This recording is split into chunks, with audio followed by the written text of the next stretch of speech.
Hi there, everybody.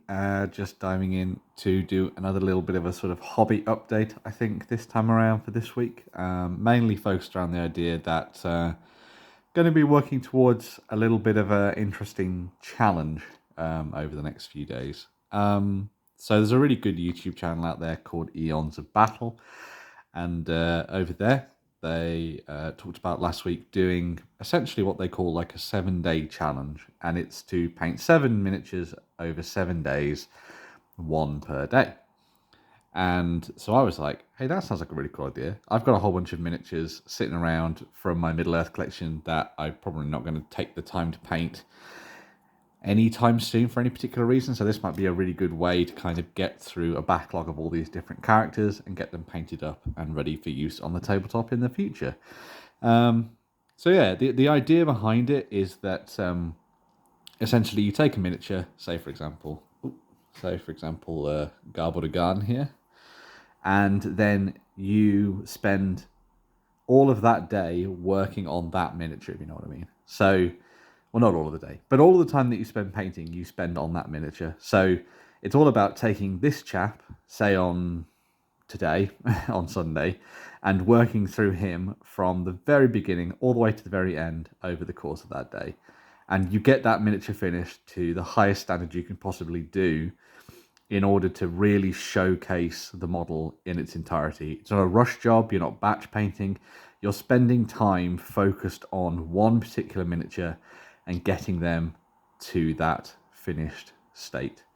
And also, it seems like a really good way, as Battlestream to Middle-earth would say, of getting through your backlog and painting up a whole bunch of miniatures that you probably wouldn't necessarily, as I mentioned earlier, use on the tabletop. Because, you know, I'm probably not going to play the Wozes anytime soon and Garbodigan's forces, but, you know, painting up the miniature could be a really nice bit of fun and something a little bit different from the norm. So, for example, let's go through the examples of what I'm going to be using for this week. So I have 7 miniatures for 7 days, as you can see here. So I had Garbodigan, which we've just mentioned, who is going to be joining the collection very soon, nicely painted up.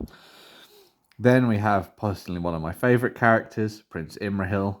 If you're looking to ride forth with the Knights of Dol Amroth, you can have him on your side. So I'm looking forward to painting him, going for like a proper kind of shining knight look with nice silver sheened steel, as it were, on the miniature, which will be very cool. So yeah, got him worked on.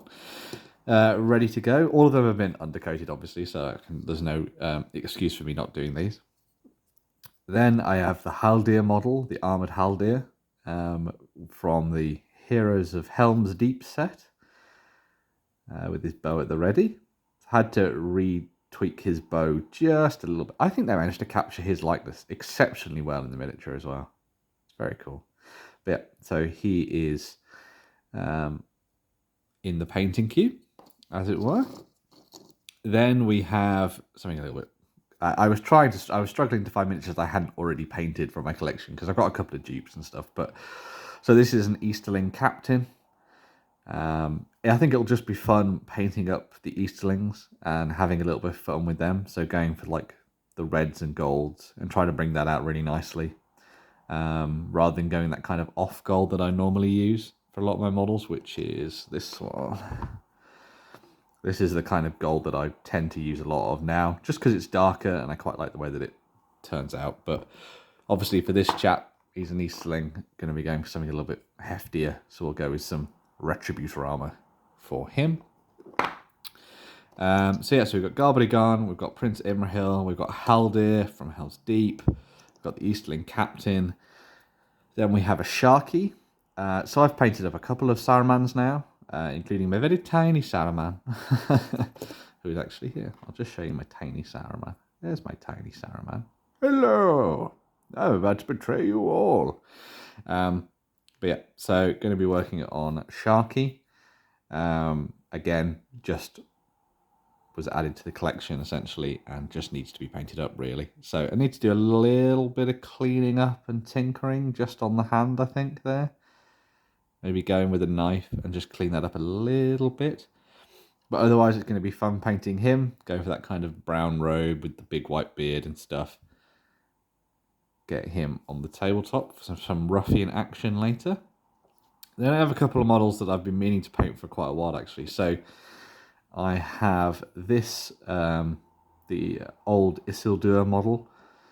Isildur! So he needs to be painted up. Can't really see him too well with the black paint, obviously, but he's going to get a little bit of a dry brush to start things off, and then he'll be good to go.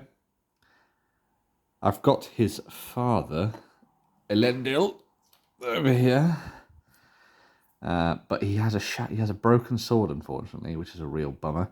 My hope is that it'll just look like he's wielding the shattered blade before it got broken by Sauron, I guess. But yeah, that's why he's not necessarily in the painting queue just yet. Need to think about what I'm going to do for him. I might try and replace the sword end with another one. If I can find a blade tip for a character that I don't really care about. So yeah, so I've got Isildur in the painting queue as well. And then last but not least, the Witch King of Angmar. Fool, you cannot kill me. No man can kill me. So yeah, once again, going to be doing a little bit of dry brushing on him. You can see I did like a blue dry brush for the for the Betrayer. And I think it worked quite nicely for him, because I think it sort of worked with the style of the model and the kind of character that he is. But I think for this guy, I might go for either a lighter dark blue dry brush to get all the cloak edges out, or I might go for grey, maybe. We'll see. Because I want to try and keep him looking a little bit more menacing. So it might be a grey dry brush followed by a wash of Nuln Oil over that. So yeah, that's essentially the challenge for the next week or so, and I'll come back on Sunday and I'll tell you guys how it all went. But yeah, going to work through 7 models over 7 days, 1 model per day, trying to get them to that finished state so that they can be displayed 1 per day on my mantelpiece, and then can obviously be dropped into games later on down the line if I want to. So yeah, a little bit of a hobby update, nothing massive at the moment. I am going to be working on some additional video stuff soon that'll be added to the channel. So we're going to do things like the ranking list for the Hobbit forces of both good and evil. So that is coming up, don't worry. But I thought this would be an interesting one because it kind of delves into essentially that philosophy of painting that a lot of people have. I mean, it's very easy to sit down and try and do batch painting and all that kind of thing, but it can be very laborious, I think. I mean, obviously that's why you put podcasts and all sorts of different things on in the background, but that's where things kind of go to die with projects wise. Like, I have all these L's that I know that I need to get finished, but I'm like, oh god, I've got to do the batch painting on these, and I really don't want to go through and finish them off, even though I know that they're going to look great when I've actually got round to doing it. It's one of those really annoying things where you're just sort of stuck in this moment of time where you're just like, if I just did one more thing on these miniatures or whatever, they'd be ready to go. And I have, Gil-galad and Elrond sitting around that are ready to go and all that kind of good stuff as well, and they're just waiting for the troops to play games with, unfortunately. So I'm hoping that this is kind of going to try and reinvigorate me painting-wise. I have been, as we saw last week, painting my way through all of Battle of Osgiliath and all that kind of good stuff. So that's all done. It's just the terrain that needs finishing off, really. This is just a nice little bit of a amuse-bouche to, or a palette cleanser, I guess, to kind of help me get back into the painting mojo. So yeah, starting today, going to be working on these and firing my way through it. I think what would be cool in the comments is if anybody's ever done something like this themselves. Have they sat down and tried to do like a model per day, going through all the steps and all that kind of good thing? And also, if you have any thoughts on which ones I should do first, which ones I should leave for later, if there's any little tips and tricks you can tell me for painting some of these characters, like should I try and do some tattoo work on Garn Buddy Garn and stuff, or should I just leave that and just do him in his regular skin? Although it would be cool to do markings and war paint and that kind of good stuff. But yeah, not going to gild the lily too much on this one. Just a little bit of a fun thing for people to think about and maybe have a chat about in the comments as well. So yeah, watch out for the results next Sunday, I guess. I might twin it with another video just so that we have a hobby vloggy type thing and then something else at the same time. But I'm really looking forward to seeing where all this goes. And yeah, a great opportunity to paint these up and get thinking about new armies. I was so close to getting a Gildor this week, but alas, no dice. But yeah. Anyway, I'll stop talking about elves and wittering on, and I'll move on and let you enjoy the rest of your day.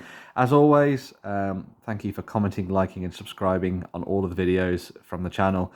And it really means a lot that people dive in and have a chat with me and talk about all the things they're doing and that kind of good stuff. If you want to do that, that'd be fantastic. But, you know, leave a like and a comment and all that kind of things. And I'll try and get back to you and we'll have a little discourse. As well as that, there's also a Ko-fi link down below. So if you want to fund my habit and keep me going with tea and coffee and miniatures and paint and all that kind of good stuff, then dropping me a donation through Ko-fi is always welcome, but you don't have to do it. The main thing is that folks are here, subscribed, commenting, liking, and just genuinely diving into the dialogue, essentially. Which one to choose first?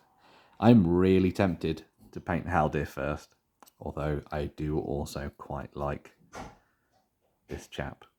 Imrahil. Num num num num. Anyway, I'm going to leave now before I start wittering on. And yeah, I'll be back in another video very soon. Bye.